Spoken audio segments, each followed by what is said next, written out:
Whoa! Welcome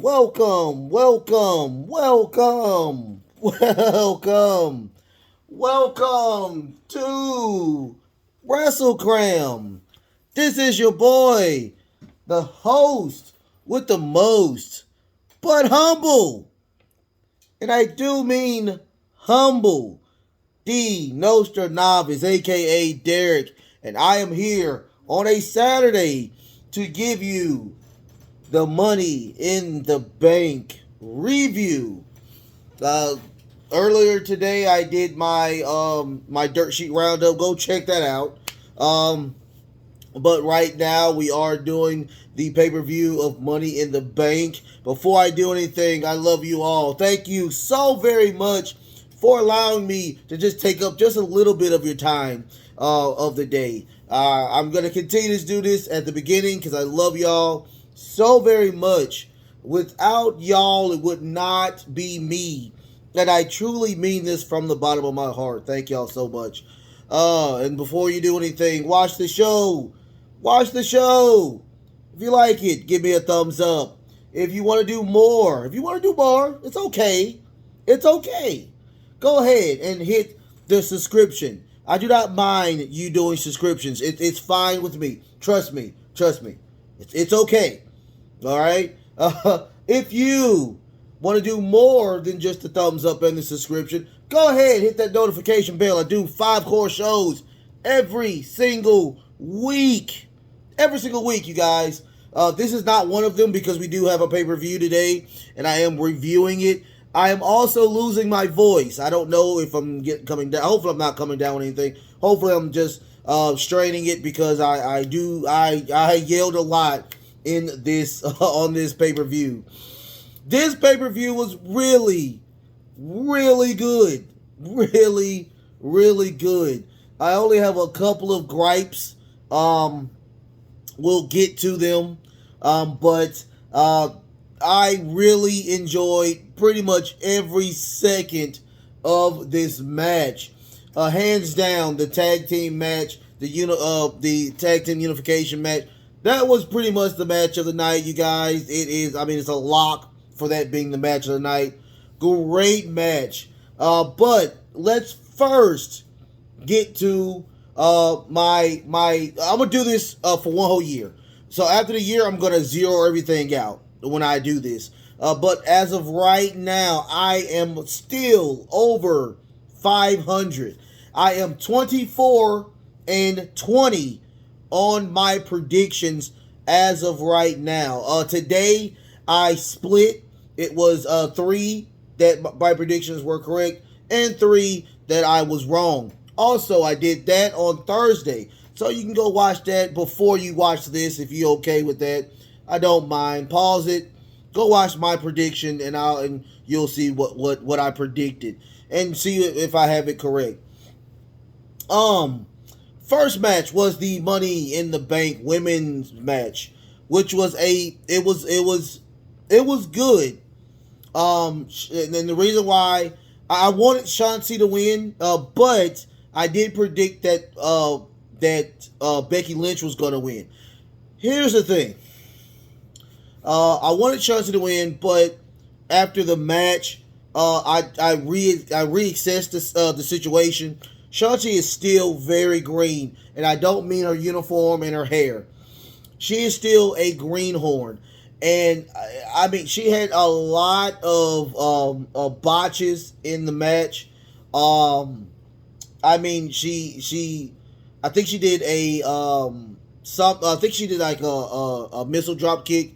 Her head hit the back of the steps. Of the ladder. Man, it was really nasty. Also, she did a botch where she pinned Raquel Rodriguez to the turnbuckle with a ladder, and she was supposed to run up the ladder and do, I'm guessing, a DDT. She didn't make it. It looked very, very hurtful. I mean, it looked very bad. Also, not botchy, but we got a Becky Lynch and Asuka spot where Asuka was thrown onto a ladder, and on the ladder was propped it by the ring and the announce table. Becky goes to the top and does a senton off of the top onto Asuka. That's why I knew Asuka wasn't gonna win this. Other than that, it was an okay match. It wasn't the best women's Money in the Bank.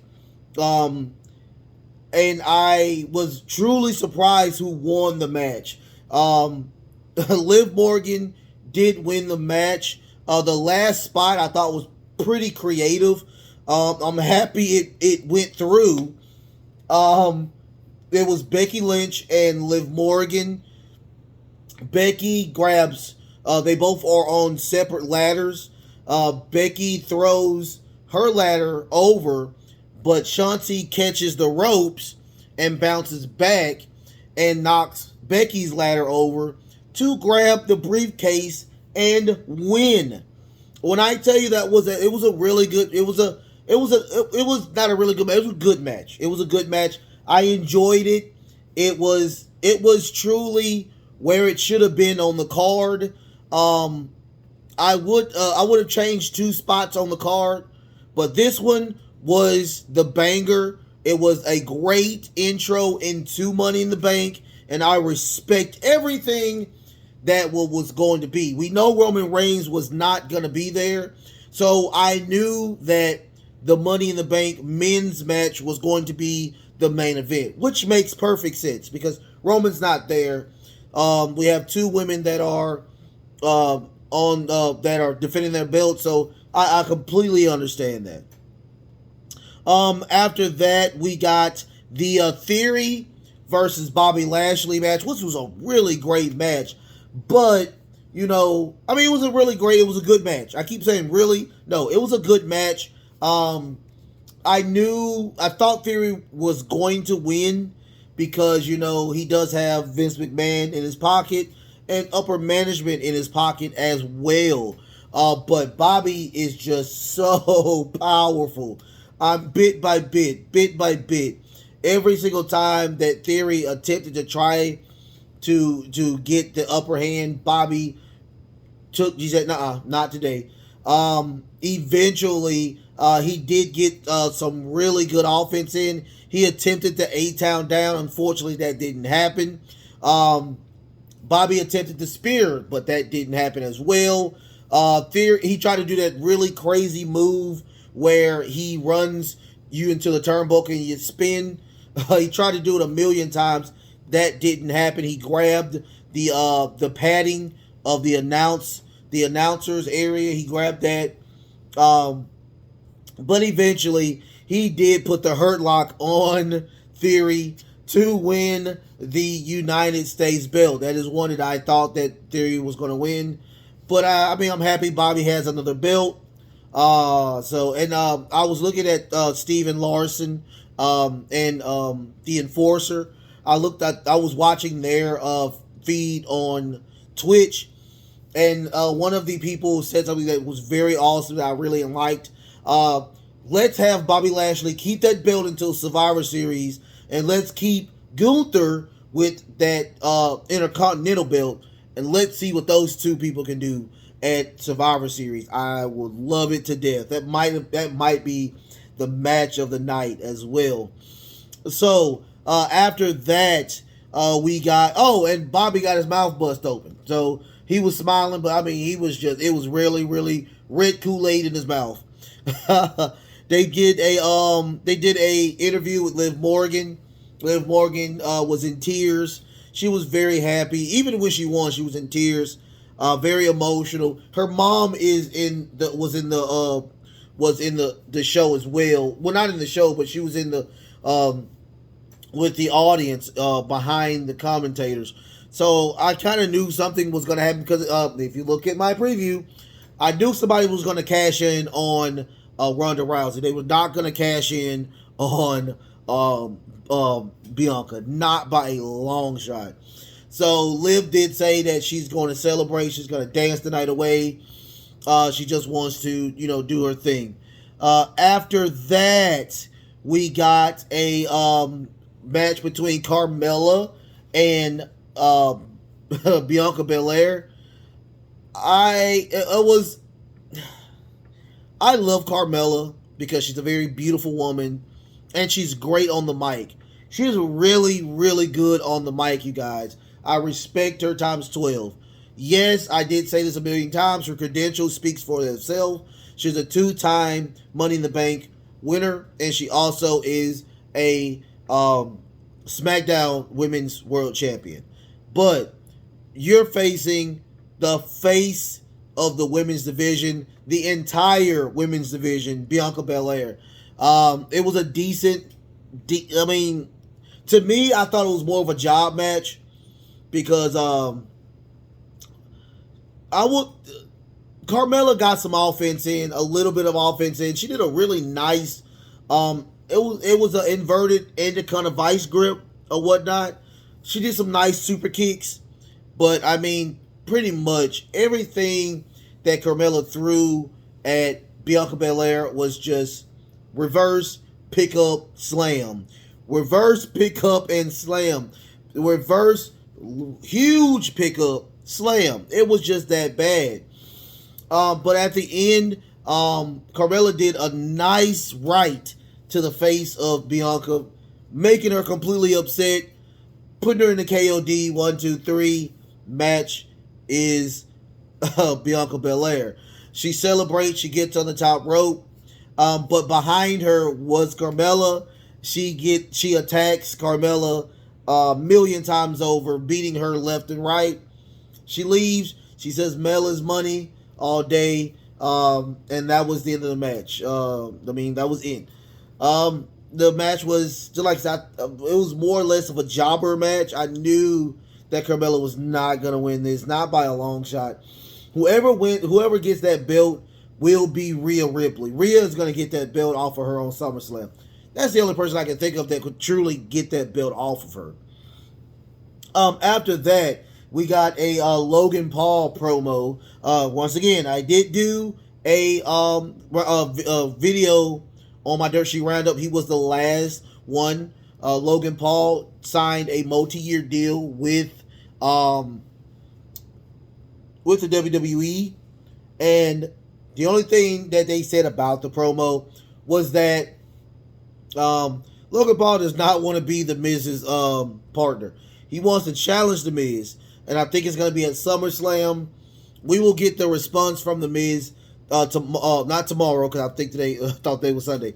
We will get a response from the Miz on Monday. After that, we got an Alexa Bliss promo about some stupid credit card. The little doll was buying a whole bunch of stuff and bought Alexa Bliss some really small skates or something like that. After that, the match of the night, y'all. The match of the night was the Usos versus the Street Profits. I rarely say this. I rarely say this about WWE pay-per-view matches. Y'all go and watch this match. I cannot give this match justice. This match was premier. When I tell you they left, all 4 participants left everything in the ring. They literally left everything in the ring. And when I tell you that the Usos, to me, they truly are trash when it comes to before, post pay-per-views and before pay-per-views. But when they get in the ring with a pay-per-view, it is time and shut up. You put up or shut up with the Usos. And when I tell you that this match was just the craziest topsy-turvy match, a great match. Hopefully this is one of the top matches in tag team when they do I think it's their top 50 matches of all of 2022. This match should be in the talk. I mean, oh my goodness. Toward the end of the match, after everybody put their spots in, I mean, everybody's sweaty, everybody's tired. They all four are in the ring, and they're all looking at one another. So they start attacking each other yet again. So what they did was they singled out Dawkins. They threw Dawkins out of the ring into the announce table. I mean, not the announce, the ring and the ring and timekeeper area. They single out Montez Ford. They put the 3D on Montez Ford, and they win the match. But here's the thing: there were a review, and when Jay rolled him up, his shoulder was actually off of the mat. But you cannot crap on the referee because he did not see that angle. He was on the other side. So they did win. So we will find out what's going to happen on Raw, because technically they're going to have to throw that match out because, you know, his elbow, his shoulder was off of the mat. Great match though. I promise you. Go out of all the matches that you see, this match to me is the best match of the night by far by none. After that, we got the Natalya and Ronda Rousey match. I'm sorry, I'm just not a Ronda Rousey wrestling fan.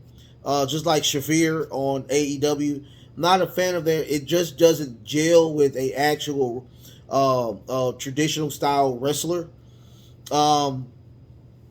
I personally didn't like this match, especially since you had that banger of the tag match. I would have flipped them or whatnot. Truly would have flipped them and had the Ronda match before. But I understand what they did, because at the end of this match, it was crazy. Probably I lost my voice because of this. The match was okay. We got a lot of Natalya attempting to work the back, work the legs with the sharpshooter. We got a lot of sharpshooter attempts. But Ronda did win with the armbar. It was a really nasty spot where Natalya does a sharpshooter on the ring, on the outside, but on the ring, and Ronda flips her into the pole. It was just really nasty. But Natalya did tap out to the armbar. Out comes Liv Morgan. Liv Morgan comes out, cashes in that night. Ronda does a ankle lock for, I swear, for like 20-30 minutes. That's how it felt. But Liv does flip out, works the leg, flips her over, small package, and wins. I'm sorry, y'all. And wins the women's world title. Ronda was, she was pooped. She was truly pooped. So, but she did give her roses. I'm sorry, y'all. Raised her hand. And yes. So, Liv Morgan is now the SmackDown Women's Champion. It was really crazy. She was in the ring for a good 10 minutes, just sobbing away. I thought it was very interesting how they had the storyline. We'll see what happens. I mean, I guarantee Ronda probably was going to leave for a little bit. The way it's looking, she might just challenge Bianca Belair. I'm sorry, y'all. I have a really sore throat. Not a sore throat, but a dry throat. I'm sorry. No COVID. So, after that, we got the men's money. Well, we got a video package with Roman Reigns and Brock Lesnar. Just the story of what they have going. So, that blah, blah, blah, blah. Who cares? After that, we got the men's money in the bank. A lot of people were not happy with the results. I myself, I was okay that he won. I'll let y'all know. Theory did win Money in the Bank. I was okay with him winning because I didn't want Riddle to win. I didn't want. I had Seth winning, so I wouldn't have mind Seth winning because it would have progressed the story between him and Cody. I didn't want Sheamus to win. I damn sure didn't want Drew McIntyre to win because he already has a title shot at Battle of the Castle. I would have been okay if Omos won. These people are not prime players. I'm sorry. Theory did have a match for a belt a long time ago, but he didn't win. I was okay with that, but now I see him as a primetime player now. You know, him dropping that mid-card title to now have the Money in the Bank. I thought that was okay. But what happened was Adam Pearce did get, before the match started, everybody came out. Adam Pearce came out and informed everybody that we're going to have another person. That person was Theory. At the beginning of the match, of course, Omos laid waste to everybody. Literally everybody. Eventually, they did get the better of Omos, throwing all of the ladders onto Omos, keeping Omos out of the match for a little bit. A lot of people got their spots in. Omos gets out of those ladders. They get him and they throw him onto the table. He's gone. He's not coming back. I honestly thought that Drew was gonna win. Drew pins Sheamus to the ladder. Butch comes out, grabs him, put him in a super hold, and I thought that he was gonna win. Because he threw Butch off. He comes back. I honestly thought that was gonna be over with, but that did not happen. We got Seth Rollins to run up to the ladder. We get Riddle to get up to the ladder. He does a super mega RKO on Seth, bringing Sami Zayn in. They both fall and crash and burn, giving Theory the opportunity to get on the top. Him and Riddle are going back and forth. Riddle is eliminated, falls to give Theory the win. A lot of disappointed faces, a lot of upset faces, but Theory is now your new Money in the Bank. I'm truly okay with this. They're gonna have him more of an ultimate opportunist, probably like Edge, give or take. You know, someone in that little time frame to have that happen. He will probably cash it in at Money in the Bank as well. We'll see. We will see, you guys. I enjoyed it, Tom Soap. I really, really love it. I can't wait to see what Monday has to offer. Please give me a good Monday Night Raw, you guys. Usually their shows after their pay-per-views are typically pretty good. Stay tuned to the end of Raw. I will let you know what my 2 cents will be about. I already have the idea, and I'll talk about it. Like, share, and subscribe. Thank y'all so much. Send it over to anybody you like. Send it over to people you don't like. Send it to Facebook. Send it to Twitter. Send it to anywhere. Go to Reddit. Send it over there. I don't mind. Send it to Tom Segura. Love you, Tom. I love y'all so much. We'll see y'all Monday. Until then, and I do apologize for all the coughing. I promise you I'm not sick. It's just I have a sore throat. I can feel it now. I have a sore throat, and I think I'm losing my voice. But I still will be here. I'm still going to do my show. I could care less about that. Until then, y'all, until then, love, peace, and of course, wrestling.